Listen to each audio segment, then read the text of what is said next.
Herkese tekrardan merhabalar. Kanalıma ve mutfağıma hoş geldiniz.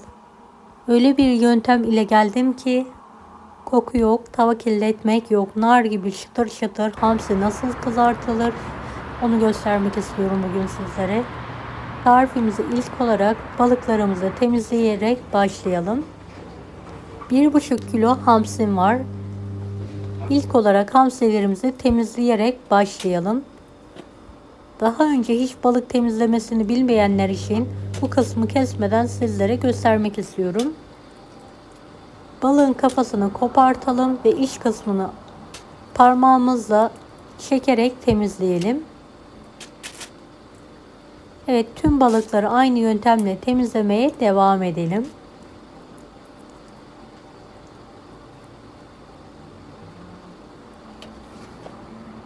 Bir de yakından göstermek istiyorum.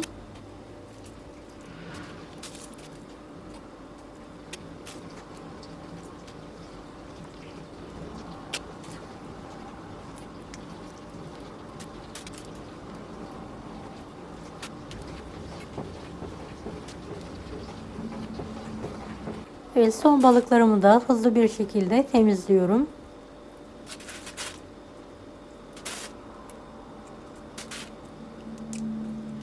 Temizlediğim balıkları musluk altında bol su yardımıyla temiz olana kadar yıkıyorum ve çok iyi bir şekilde suyunu süzdürüyorum.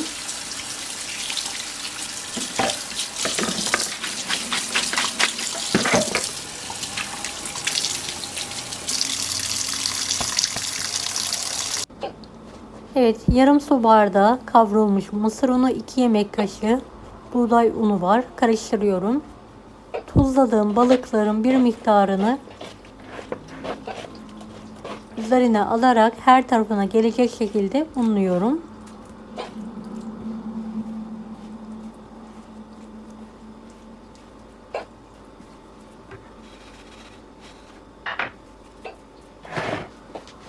Bir tane fırın kağıdına çok az yağ damlatarak her tarafına gelecek şekilde fırça yardımı ile yağlıyorum. Evet, unladığımız balıkları kağıdın üzerine dizelim. Hamsi yerine daha farklı balıklar da kullanabilirsiniz. Bu yöntem gerçekten çok pratik ve lezzetli oluyor.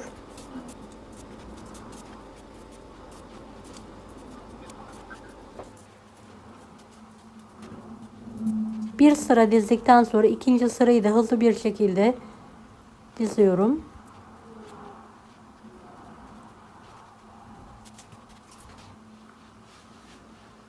Evet, balığın üzerine çok az yağ gezdirerek yağlayalım. Yağın hepsini kullanmayalım.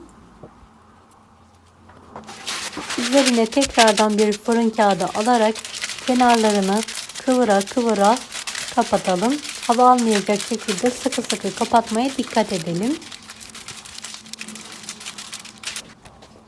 Evet, aynı yöntemle kalan balıkları da hazırlamaya devam ediyorum. Videomu bu kısma kadar izlediyseniz yorum kısmına herhangi bir emoji bırakırsanız bana destek olmak için sevinirim.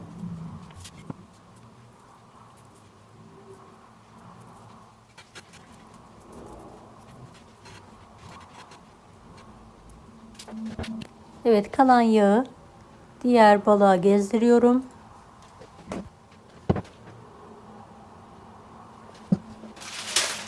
Fırın kağıdı kapatarak kenarlarını sıkı sıkı kıvıra kıvıra hava almayacak şekilde kapatıyorum.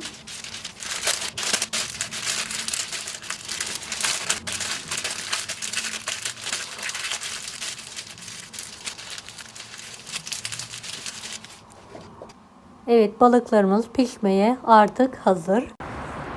Sıcak tavaya fırın kağıdımızı alalım.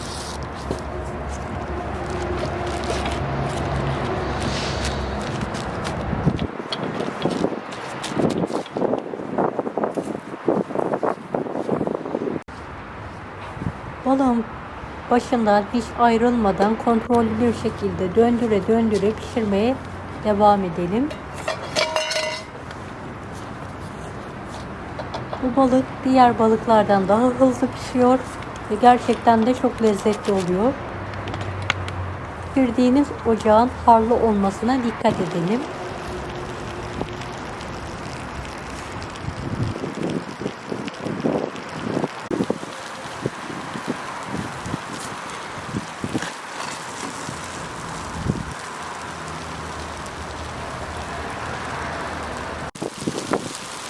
Evet, diğer tavayı da diğer balığımı koyarak pişirmeye devam ediyorum.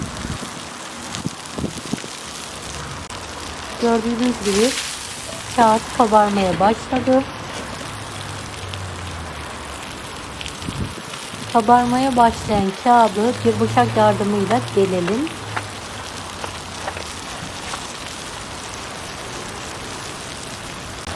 Eğer delmezseniz kağıdın kenarlarından açılma yapar ve balığınız dağılır.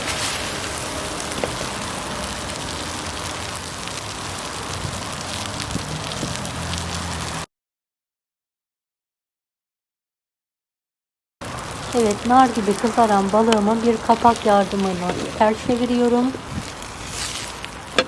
Ve tekrardan aynı tavaya alarak diğer tarafını da kızarmayı bırakıyorum.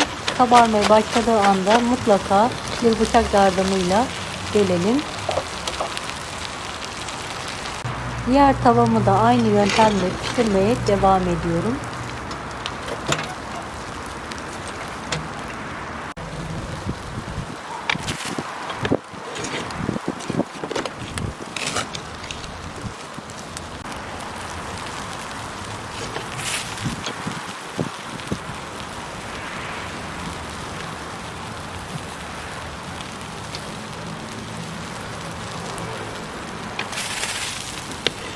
Kısa sürede kokusuz, hava kirletme derdi olmadan mis gibi balık sizler de kızartabilirsiniz bu yöntemle.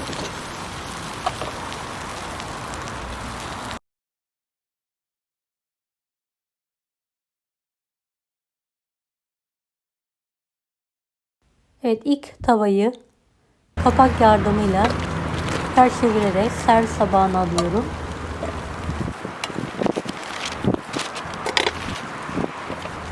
Evet, diğer balığımı da pişirmeye devam ediyorum.